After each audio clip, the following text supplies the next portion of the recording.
송영길 대표 이야기입니다. 오락가락 증거 능력입니다. 어제 1심 불법 정치자금 수수 혐의를 두고 1심 재판 선고가 있었는데요. 징역 2년 선고받고 법정 구속됐습니다. 다만 돈봉투 의혹에 대해서는 무죄를 받았거든요. 왜 이런 판결이 내려졌을까 궁금해지는 대목인데 먼저 어제 송 대표가 법정으로 들어갈 때 모습부터 보겠습니다. 파리에서 귀국한 이래 지금까지 저의 진술은 일관됐습니다. 저로 인해서 발생한 이 사건에 대해서 국민 여러분께 송구스럽고 정치적 책임을 제가 다 지겠다 이런 자세로 탈당을 했고 지금까지 거리에서 외롭게 싸워왔습니다. 그러나 법률적으로는 제가 몰랐던 사안이다. 이것을 일관되게 주장해왔고 재판 과정에서도 그에 관한 직접적 증거가 하나도 나온 게 없습니다. 네, 지금 이 무죄를 선고받은 민주당 전당대회 돈봉투 의혹에 대해서는 녹취록 증거 자체가 배제가 됐거든요. 그렇죠. 예. 최전 의원님, 이유가 뭡니까? 그러니까 그 한마디로 말하면 위수증 법칙.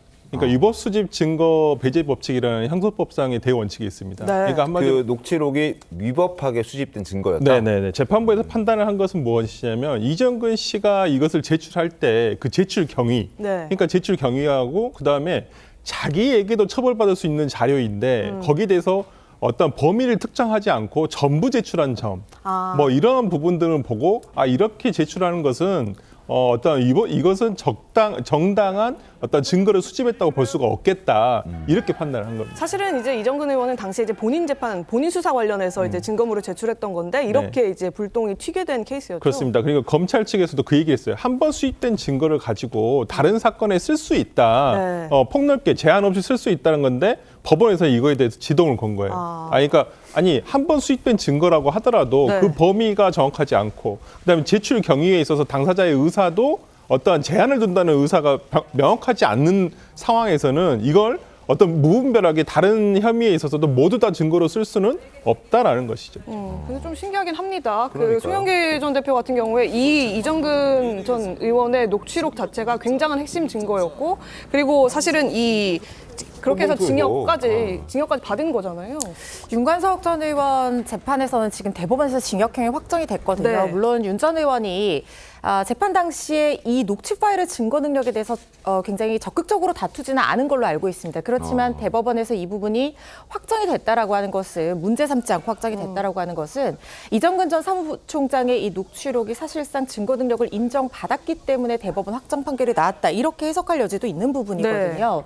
그렇기 때문에 사실상 이 부분은 항소심이라든가 상고심까지 가게 된다고 하면 이 녹취 파일의 증거 능력 부분에 있어서 판결의 합일 확정이라든가 이런 공범 간의 형평성 이런 문제 등으로 인해서 증거 능력 인정 여부가 달라질 여지가 아직까지 남아있는 상황이고요. 문제는 지금 허종식 의원, 이성만 의원 이런 분들이 아직까지 지금 1심까지만 선고가 됐고 항소심에서 다툴 여지가 있는 부분이 남아있거든요.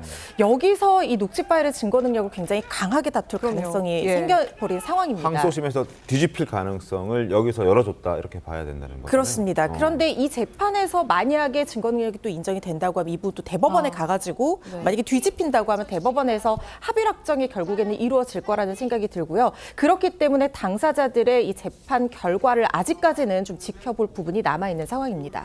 알겠습니다. 자, 송영길 대표 이정근 녹취록에 대해서 자신은 전혀 관여한 사실이 없다. 그러니까 돈봉투와 관련해서는 일절 관여한 게 없다라고 주장을 해왔었는데 그 목소리도 한번 다시 들어보시죠.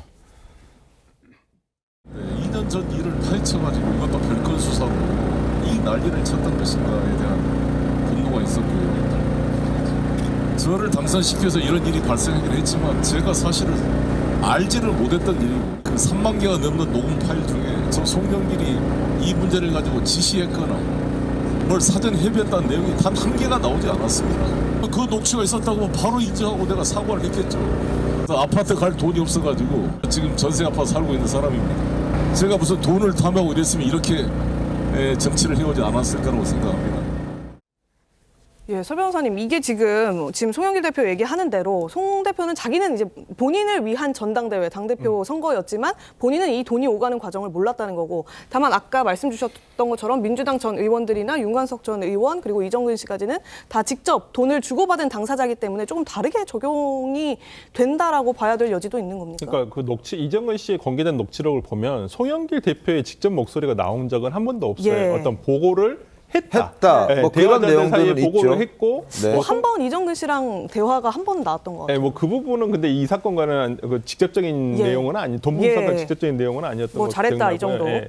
근데 이제 그런 부분과 관련해 가지고 송 대표가 어떤 지시가 있다거나 아니면 이것을 명시적으로나 묵시적으로 알았다. 돈 봉투를 어떤 뿌리거나 어떤 돈을 모집하고 이런 부분에 있어서 알았다고 할 만한 대화 내용은 없었어요. 그렇기 때문에 아마 이 부분과 해서 직접적인 연관성이 있느냐 과연. 그리고 이 돈 봉투를 살포하거나 돈 봉투를 만드는 데 있어서 송 대표가 얼마만큼의 관여를 했는가에 대해서도 뭐 명확하게 드러난 부분은 없었거든요. 네. 아마 그런 부분들 때문에 아마 돈봉투 사건과 관련해 가지고는 아마 무죄가 된 것은 아닌가. 1심에서는 일단 무죄인데요. 예. 뭐 2심에서는 아까 허 변호사님 말씀해 주신 대로 윤관석 의원 대법원 확정 판결이 있기 때문에 네. 이 네. 부분을 어떻게 할 것인가 아마 법원에서 상당히 고민이 있을 것으로 보입니다. 알겠습니다. 참 이해가 안 되는 판결 중에 하나가 아닐까 싶습니다. 돈봉투 혐의에 대해서 무죄, 그러나 법정 구속. 앞으로 다른 의원들의 재판에도 영향을 줄 수도 있다. 이 부분 저희가 좀 지켜보도록 하겠습니다.